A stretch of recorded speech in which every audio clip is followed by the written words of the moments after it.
வணக்கம். வேர்ல்டின் செய்திகளுடன் நான் நிரோஷன். அமெரிக்க ராஜாங்க செயலாளர் ஆண்டனி பிளிங்கன் இன்று செவ்வாய்க்கிழமை மத்திய கிழக்கு நாடுகளுக்கு சென்று போர் நிறுத்த பேச்சுவார்த்தைகளை முன்னெடுப்பார் என்று அறிவிக்கப்பட்டுள்ளது. இருப்பினும் இந்த முறை அவர் இஸ்ரேலை தவிர்த்துவிட்டு எகிப்துக்கு சென்று ஒப்பந்தத்தின் மிகவும் சர்ச்சைக்குரிய பிரச்சினைகளில் ஒன்றான பிலடெல்பி தாழ்வாரம் பற்றி வெளிப்படையான விவாதங்களை நடத்த உள்ளார்.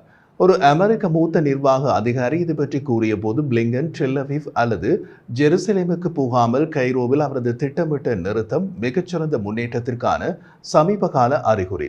அதற்காக ஒரு ஒப்பந்தம் உடனடியாக ஏற்படும் என்று நான் கூற மாட்டேன். முக்கியமான சில விஷயங்களில் எகிப்தை சம்மதிக்க வைப்பது மிகவும் அவசியம் என்று நாம் கருதுகிறோம் என்று கூறினார். தெற்கு காசாவில் ரஃபாவில் உள்ள பிலடெல்பி தாழ்வாரம் பற்றிய எந்த விஷயத்தில் எகிப்தை சம்மதிக்க வைக்க அமெரிக்கா திட்டமிடுகிறது என்ற விவரத்தை அவர் வெளியிடவில்லை.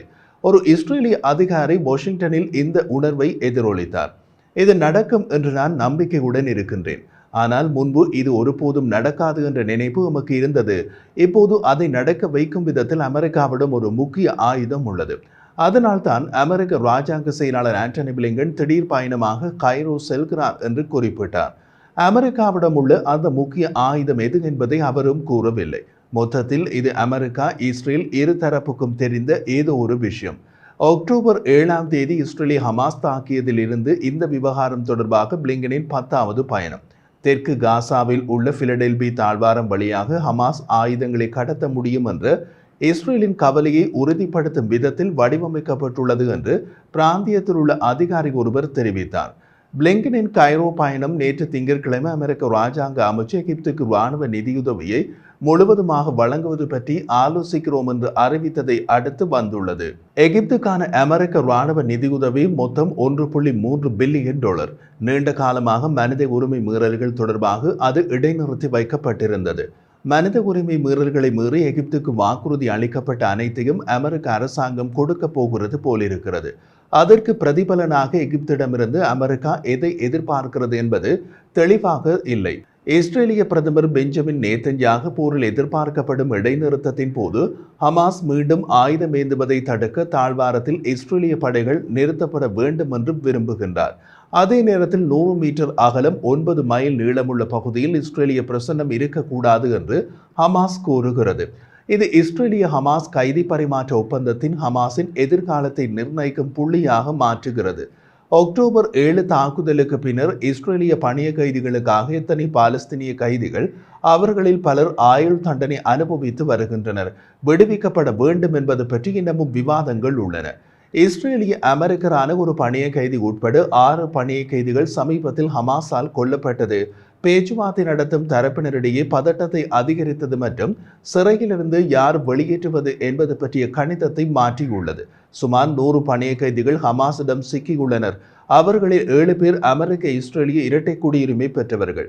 18 ஒப்பந்த உரையில் 90% ஒப்புக்கொள்ளப்பட்டதாக கூறி ஒரு ஒப்பந்தம் இன்னமும் விரைவாக அறிவிக்கப்படலாம் என்று அமெரிக்க மூத்த நிர்வாக அதிகாரிகள் கூறுகின்றனர். ஆனால் இஸ்ரேலிய அதிகாரி ஒருவர் தயாரிப்பில் எந்த ஒப்பந்தமும் இல்லை என்று ஃபாக்ஸ் நியூஸிடம் கூறினார். துரதிருஷ்டவசமாக அது நெருக்கமாக இல்லை, சம்மதிக்க சாத்தியமற்ற பல விஷயங்கள் உள்ளன என்றும் அவர் குறிப்பிட்டார். ஆனால் ஹமாஸின் தாக்குதலில் ஓராண்டும் நெருங்கும் நிலையில் அமெரிக்க ஜனாதிபதி தேர்தலுக்கு 8 வாரங்கள் உள்ள நிலையில் ஜோ பைடன் நிர்வாகம் ஒரு ஒப்பந்தம் செய்து கொள்வதற்கு தன்னால் முடிந்த அனைத்தையும் பயன்படுத்துகிறது. அது அமெரிக்க ஜனாதிபதி தேர்தலில் பைடன் தரப்புக்கு அனுகூலமான பலனை ஏற்படுத்தும் என்று அவர்கள் கருதுகிறார்கள்.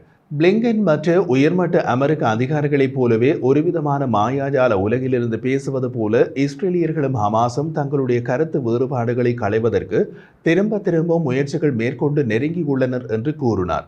ஆனால் இதே கூற்று கடந்த சில மாதங்களாக திரும்ப கூறப்படுகிறதே தவிர எதுவும் எங்கும் நகர்வதாக தெரியவில்லை. எகிப்து மற்றும் கத்தாரின் மத்தியஸ்தர்கள் ஆகியோருடன் பொருத்தமாக பெயரிடப்பட்ட இரு தரப்புக்கும் பாலம் அமைக்கும் திட்டம் என்ற பெயரில் அமெரிக்காவால் முன்மொழிந்த திட்டம் நிலுவையில் உள்ள மிகப்பெரிய சிக்கல்களை தீர்க்காமல் சிறிது கூட முன்னேற்றம் அடையவில்லை.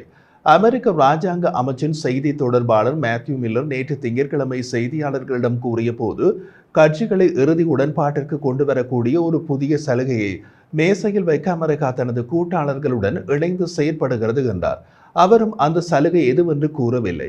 இஸ்ரேலுக்கும் லெபனான் ஹெஸ்போல்லாவுக்கும் இடையே பதட்டங்கள் அதிகரித்து போரில் இரண்டாவது முன்னணியை திறக்கும் சூழ்நிலை உள்ளதால் ஒரு ஒப்பந்தத்தை பெறுவதற்கான அவசரத்தை பைடன் நிர்வாகம் இப்போது புதுப்பித்துள்ளது. முக்கியமாக அமெரிக்காவில் தேர்தல் நடக்கும் வாரத்தில் ஒரு புதிய போரை அமெரிக்கா விரும்பவில்லை. மோதலை தவிர்க்கும் பணியில் ஈடுபட்டுள்ள வெள்ளை மாளிகையின் உயர்மட்ட உதவியாளரான அமோஸ் ஹாஸ்டின் நேற்று திங்கட்கிழமை இஸ்ரேலுக்கு சென்று நேதன்யாகு, இஸ்ரேலிய ஜனாதிபதி ஐசக் ஹெர்சாக் மற்றும் பாதுகாப்பு அமைச்சர் ஜோவ் காலன் ஆகியோரை தனித்தனியாக சந்தித்தார். ஹாஸ்டின் வடக்கு இஸ்ரேலில் உள்ள ஆயிரக்கணக்கான இஸ்ரேலியர்கள் தங்கள் வீடுகளுக்கு திரும்புவதற்கான வழியை தேடுவதாக கூறினார்.